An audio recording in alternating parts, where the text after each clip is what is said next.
Hi YouTube, it's Kathy, and this is my September 2019 reading wrap-up. If you're not already aware, I do weekly entertainment wrap-ups of everything I read, watch, and listen to, but right now we're just talking about the books. This month I participated in Contemporary-a-thon, the Diviners Read-Along, as well as I went to BookNet Fest, which is my favorite event of the year. This felt like a really slow reading month, but I realized that that's because I've had some really high reading months the past little while, and now I'm just getting back to like a good norm. I'm going to start with the nerdy, hardcore stats and charts and then get into what I read. In September I read 18 books for a total of 5,209 pages. This is the first time since March that my total amount of books read is under 20. That takes into account converting audiobook minutes to pages, so 1,690 of those pages were actually about 57 hours of audio. The age breakdown for these books was 6 YA books, 8 adult books, and 4 middle grade books. I read 12 novels, 5 graphic novels, and 1 anthology. This month I had a lot of contemporary and fantasy with some historical fiction, speculative fiction, horror, and poetry tossed in. If you adjust by page count, you see that poetry was a very tiny collection. Most of these books, no surprise, came from the library, but I got a couple from Jean when we did a book haul swap. I bought 1 on Kindle, and 1 was a long neglected ARC. I read 7 hardcovers, 4 audiobooks, 4 ebooks, 2 paperbacks, and 1 uncorrected proof. I read a lot of shorter books to beef up my total number of books read this month, and the vast majority were published this millennium. Most of these books were by female authors, and most of the protagonists were female. In terms of setting, I broke the mold of the last 2 months of basically all US-based books, and I read books set in Iran, New Zealand, Greece, Ireland, Australia, Canada, the US, and other worlds. In terms of diversity, no one is surprised that I had some queer reads, some about race, some feminist, some with intersectionalities, and some with no diversity to speak of. In terms of star ratings, this month I had 1 2.5 star book, 2 3-star books, 2 3.5 star books, 7 4-star books, 3 4.5 star books, and 3 5-star books. Let's start with the lowest rated read and work our way up to the highest, shall we? My 2.5 star read for the month was The Haunting of Hill House by Shirley Jackson. This is something I picked up because when a friend of mine read it, she read it as inner turmoil about bisexuality, so I went into it with that lens. And there's a chance I would have been able to see that as well if I didn't keep falling asleep while reading it. Unfortunately for me, a lot of this book read as boring small talk, and as an introvert, I do not like small talk, so it was intolerable, unfortunately. I did enjoy the horror elements that popped up every once in a while, and I understand that this book does have some merit to it, especially because it was written in the 50s, but it was just not for me. On to my 3-star reads, the first one being Artemis Fowl, the graphic novel. I read this because my local book club read Artemis Fowl, and then I had read so many books in between reading that book and going to the meeting that I read this the day of the meeting to kind of remind myself of names and that type of thing. I felt that this was a fairly good adaptation. It was pretty much directly the same dialogue, which I always appreciate, and then it just updated a couple of the technology things because the original is from 2001, this was from 2007. It updated a little bit of the clunky technology from the very beginning, which was what I laughed at the most at in the beginning. This book is about a 12-year-old genius who's also kind of a bad guy and is trying to steal a bunch of fairy gold, which is just great. I didn't know anything about this book going into it, and I was pleasantly surprised by the fae element as well as the fact that it is set in Ireland, which is a place that I have lived. My next 3-star read was also a graphic novel, and it was When We Arrive at the Castle by Emily Carroll. This is a very short horror graphic novel, so there's not too much about the plot that I want to tell you, just because 1, there wasn't a lot of plot, and 2, I don't want to spoil what there was. What I do really love about this book is the art style is done in grays, whites, blacks, and reds, and those are the only colors you get, and I really enjoyed that, especially for a horror graphic novel. On to my 3.5 star reads, the first one being The Right Swipe. This was a pick for the Dragons and Tea book club, although I read it the month after because I didn't have access to it from my library until this month. This book is about Rhiannon. She's the developer of a dating app, and she's actually trying to acquire basically the Match.com of this world. While she tries to accidentally bump into the person that owns that site, she uses her app to hook up with somebody in that town, ends up really liking him. He says he wants to see her again, but then he ghosts her. Flash forward months later, she runs into him again and she is furious and chaos ensues. This is a second chance romance with a little bit of diversity. It talks a little bit about anxiety. It talks about trusting people. It was pretty okay. I also really like when books like this bring in people's exes and you can see what their previous love lives have been like and how they've overcome certain things. Why are you always doing construction? What are you making over there? My other 3.5-star read this month was Deposing Nathan. This is something I picked up for Contemporary-a-thon. It was meant to be my hard-hitting contemporary, and because the only thing I knew about this was Nathan is giving a deposition because his best friend stabbed him, I figured it would probably fit the bill. This book is a little bit difficult to talk about in hindsight, so if you don't want any spoilers, maybe just switch ahead to the next book. I was almost immediately put off by this book because on the second page there's a homophobic slur, and I thought it was going to be one of those books that just is homophobic the way that people were when I was in high school and use homophobic slurs as just regular insults. But it turns out that slur was there because the person who hurled it is coming to terms with the fact that he's bisexual. Given that he's Catholic and spends a bunch of this book not even realizing that yes, bisexuality is a real thing, that's a whole journey he's on. Although I must say it was extra fun to read that passage on Bi-Visibility Day. That was just great. This one is definitely worth a read, but know going into it that there's homophobia, biphobia, and there's child abuse. That is a huge element of this book.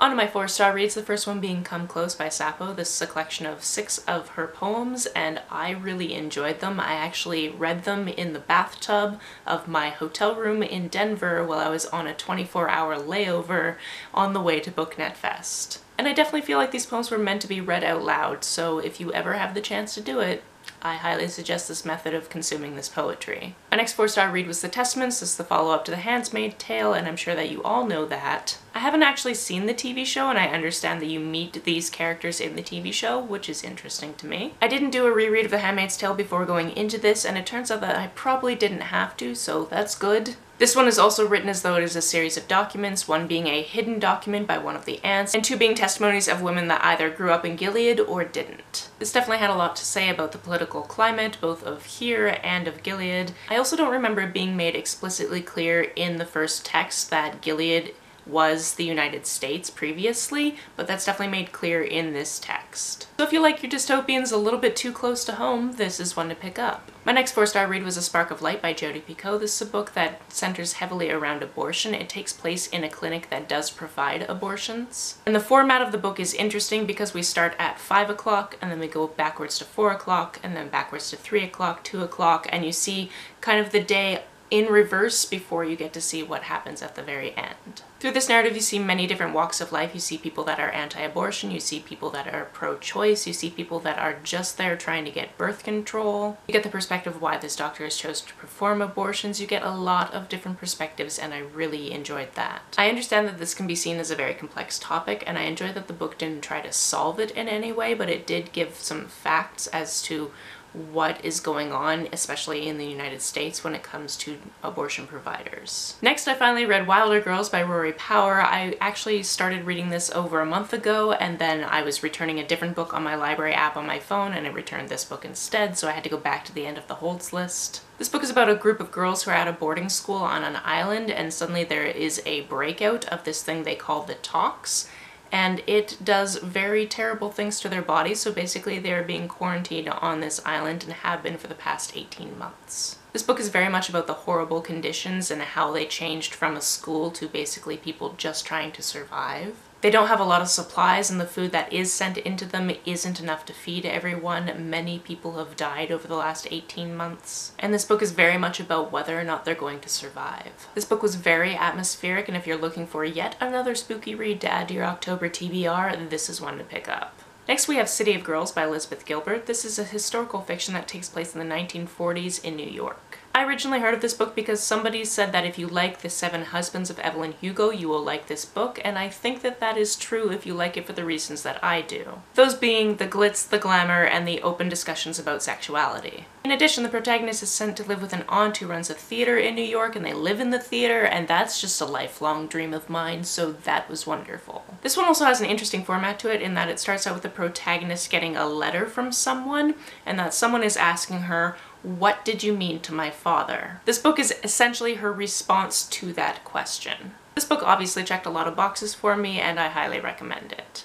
Next we have 2 books that are part of the same series, so I'll just talk about them together. It's Lair of Dreams and Before the Devil Breaks You. These are books 2 and 3 in the Diviners trilogy, and because they are sequels, there's not a lot I can tell you about them without spoilers. I thought that the 4th book was coming out maybe next month, but it's not actually until February of next year, and I'm just so angry that I have to wait that long, but it's fine. These books are also set in New York, but they are set in the 1920s and they follow a group of diviners, which are people that have magic powers. That means that the big bads of these books are paranormal, and I am here for it. This is a very dark and creepy series. I very much enjoy it. I also love the characters in this series. I love their interactions. I love the will they or won't they of certain character dynamics. And I kind of jumped the gun on reading Before the Devil Breaks Me because that is supposed to be read this month for the read-along, I'm pretty sure, but I read it early because I wanted to, and now I need people to talk to me about what happened at the end. So if you've read these books, please feel free to talk to me about them. If you're gonna put spoilers in the comments, just mark it with spoilers so other people don't read them. On to my 4.5 star reads, the first one being the first book I read this month, which was Darius the Great Is Not Okay.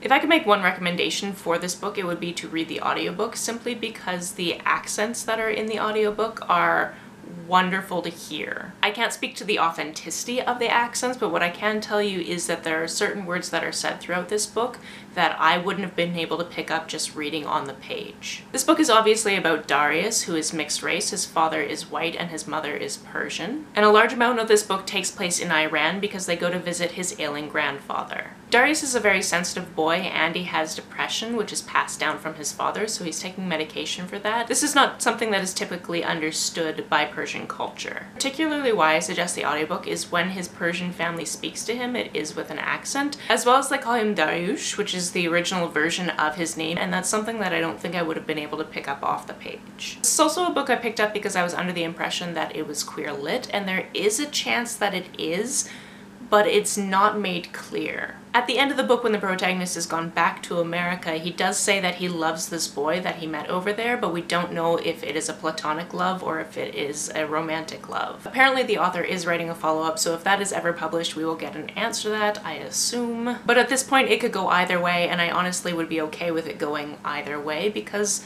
there are not enough books about platonic love. Next, we have Aquacorn Cove by Katie O'Neill. This is one of the cutest things I've ever read in my entire life, and I will read anything that Katie O'Neill ever decides to publish. This book is about a little girl who goes with her father to visit an aunt who lives in a town where there has been a big storm, and basically the town just needs help putting things back together. From there, a fantasy element is introduced, and I don't want to wreck any of it for you because you just need to go read it because it is the most adorable thing. I really love Katie O'Neill's art style. I love that there's diversity both in sexuality as well as race in her books. And I love that they're geared for middle grade and have these lovely little bits of life lessons and things that the children can learn if they choose to.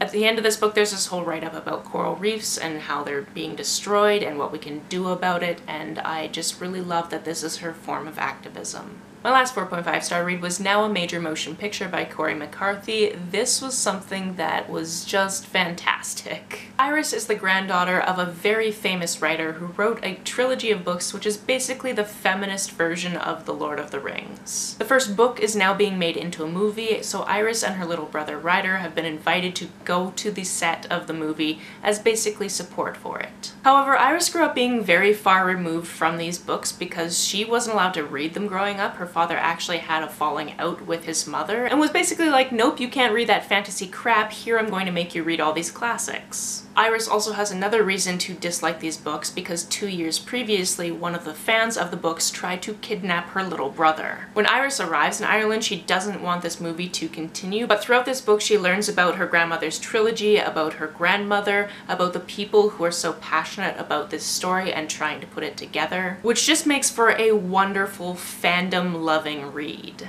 I would also like to note that there's an on-page pansexual character, which is not something that I expected going into this, and I ended up really loving that bit of representation. Also, just the lead up to realizing that that character was queer was wonderful because it had to do with a nerdy tattoo that told me immediately that this character was queer. This was a book that I received as an ARC from work over a year ago, but I don't know how it just got lost in the jumble of things around my house because that being said, I'm very glad I finally got around to reading it because it was fantastic. On to my 5-star reads, the first one being Princess Ever After by Katie O'Neill. This is another middle grade graphic novel by this amazing artist whose work that I will always support. This one starts out with one princess in a tower and another princess saving her, and then they go on adventures together, and it's wonderful. My next 5-star read is also a Katie O'Neill, and that is The Tea Dragon Society. This is Again, so cute, and I love it so much, and I can't wait for my library to get the follow-up to it because I just want to read it now. This book takes place in a world where there are creatures called tea dragons. They live for thousands of years, they imprint on one human at a time, and they grow tea leaves from their heads. Again, this was a wonderful, beautiful story, and I highly suggest that everyone read it because it was just so cute, just so heartwarming, and I really want a tea dragon now. That means my favorite book of the month was Upside Down by N.K. Walker. This is a male-male romance between two asexual men in Australia. This book is dual point of view, and it starts out with Jordan, who is a librarian and swears like a motherfucker. He's just coming to terms with his asexuality and is hesitant to put another label on his life. On the other side, we have Hennessy, who's known he's asexual for a very long time. He enjoys audiobooks, and he's a computer programmer. Jordan likes to think that he's an internet ninja, which is also a really great job title. This book was just incredibly adorable. You could feel these two characters falling for each other. It talked so much through asexuality and validation, and that was all just wonderful. There are also these beautiful, complex side characters and a whole side story to do with them that I just don't even want to ruin because it was just so much fun to go through it and learn about all of these different characters and their lives. So if you're looking for a book with wonderful ace rep, this is the book that I want you to pick up. If you want to hear me talk more about these books or other books for that matter, the playlist for my weekly entertainment wrap-ups is always listed down below. If you've read any of these, please let me know about it down in the comments below. On the way down to the comments, if you hit that subscribe button, that would be very nice of you. You can like and share this as you see fit, and I will see you very soon. Bye!